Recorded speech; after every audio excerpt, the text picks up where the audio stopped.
Bago ang lahat, luma muna. Maraming anak ng NBA legends ang hindi nagkaroon ng magandang karir sa liga or masasabing hindi sila nagkaroon ng skills na katulad ng kanilang ama. Pero yung isang masasabing nakahanap naman ng team na posibleng magkaroon siya ng magandang karir ay itong si Gary Payton II, ang anak ng The Glove, isa sa best defender sa NBA history. Ngayon kasi, karamihan ng mga anak ng NBA legends ay kabaliktaran ng tatay nila pagdating sa basketball or pagdating sa NBA. Pero si Gary Payton II ay kaparehas ang tatay niya, kaso kabaliktaran yung senaryo. So magkaiba yun. Si Gary Payton din ay pinanganak noong December 1, 1992 sa Seattle. Ang tatay niya 2 taon na naglalaro sa NBA noon. Si Gary Payton din, nung nasa high school, naglalaro siya ng basketball at part din siya noon ng swimming team sa Spring Valley. Sa kanya naman senior year, lumipat siya sa Westwind Prep Academy. Ang kabatch noon ni Gary Payton talaga ay sina Nerlens Noel, Steven Adams at Marcus Smart, na part sila noon ng top 100. Si Gary Payton hindi kasama noon sa ranking. So ang nangyari, naglaro muna siya dito sa junior college para sa Salt Lake Community College. 2 taon siya dito. Si Gary noon ay nanalo pa ng Regional Championship, Player of the Year at Tournament MVP. Nag-average siya ng 14 points, 8 rebounds, 3 assists at 2 steals per game. Nang sumunod naman na taon, lumipat itong si Gary Jr. kung saan dati naglaro sa college ang tatay niya sa Oregon State. Sa unang taon pa niya, nakapagtala agad siya ng triple-double, ang ikalawa sa history ng school na merong ganong stats sa isang game. Ang unang player na gumawa noon ay mismong tatay din niya, si Gary Payton Sr. noong 1988. Nanalo siya noon ng Defensive Player of the Year na meron siyang 13 points, 7 rebounds, 3 assists, 3 steals at 1 block per game. Sa ikalawang taon naman niya, siya ang naging leader ng team sa points, rebounds, assists at steal. At meron siyang 16 points, 8 rebounds, 5 assists at 2 steals per game. Nanalo din siya ng kanyang ikalawang Defensive Player of the Year noong 2016. Nakakasama din siya sa top 10 finalists para sa Bob Cousy Award sa mga point guard yun. At isa din sa best player si Gary Payton II sa college. Dito naman papasok yung sinabi ko kanina na pareho sila ng tatay niya pero ibang senaryo. Ito rin kasi yung isa sa dahilan kung bakit hindi siya na-draft noong 2016 kahit isa pa siya sa best player sa college. Ang isa kasi sa pinaka-priority ng mga teams noong mid-2010 era ay mga point guard na scorer at shooter sa labas. Dahil si Gary Payton nasa point guard position, so minimal lang din noon na i-focus yung attention sa isang player na defensive-minded kesa kumuha talaga yung mga teams na isang player na kayang tumira talaga sa 3-point area na mataas yung percentage. Dahil noong mga time na yun, namamayagpag na talaga si Steph at iniiba na niya ang game ng basketball sa NBA. Kaya ang prioritize ng mga teams noon makakuha ng pwedeng maging katulad ni Steph na unlimited range at mataas yung percentage. Si Gary Jr. meron lang kasi noon na 31% mula sa beyond the arc at nasa 2 attempts per game lang yon. Sobrang baba kung ikukumpara sa mga kasabayan niyang high scoring guard.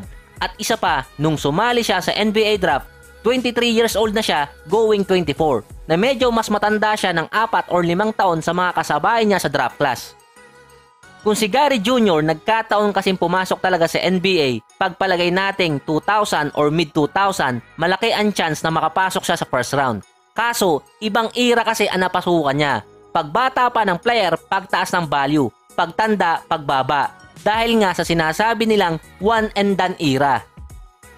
So, nung pumasok nga siya sa NBA noong 2016, marami nang nalaruan itong si Gary Jr. Andyan yung Bucks na meron siyang 18 games lang sa 2 season, Lakers na 11 games, Wizards na 32 games, at 2 season din siya dito naglaro. At yung isa pa nga, naglaro din siya noong nakarang taon sa Golden State na meron siyang 10 games.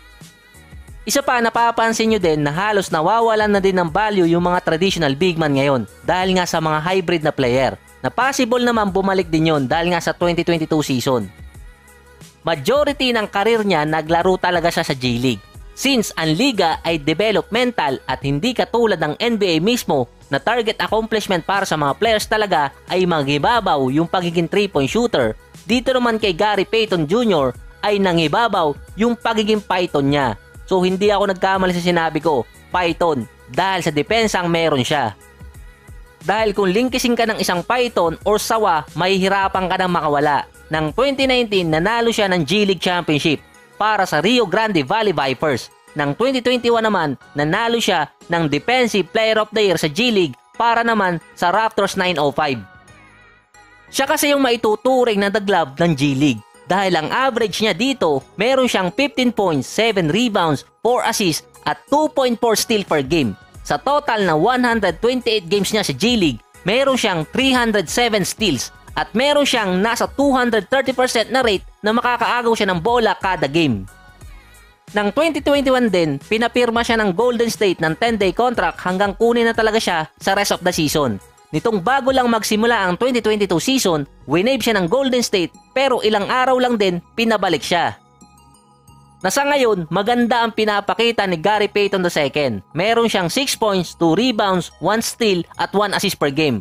Pero bukod kasi sa Golden State na nilaroon niya, yung isa talaga sa pinakamagandang season ni Gary Payton kung titingnan sa defensive aspect ay yung Wizards noong 2020 dahil sa kanyang pagiging defensive specialist na hindi naman siya masyadong nagamit talaga na maayos.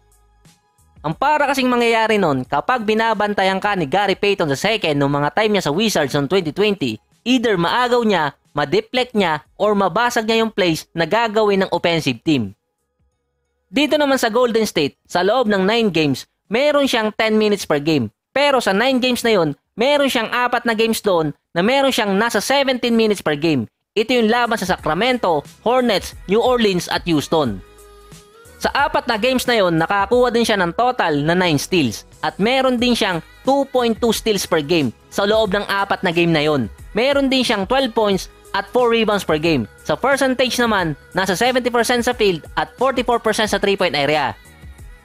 Ang isang maganda kasing dahilan kung bakit si Gary Payton II ay maganda din yung kanyang depensa at personal experience na din, mahirap kasi yung isang player na bumabantay sa'yo ay isang southpaw.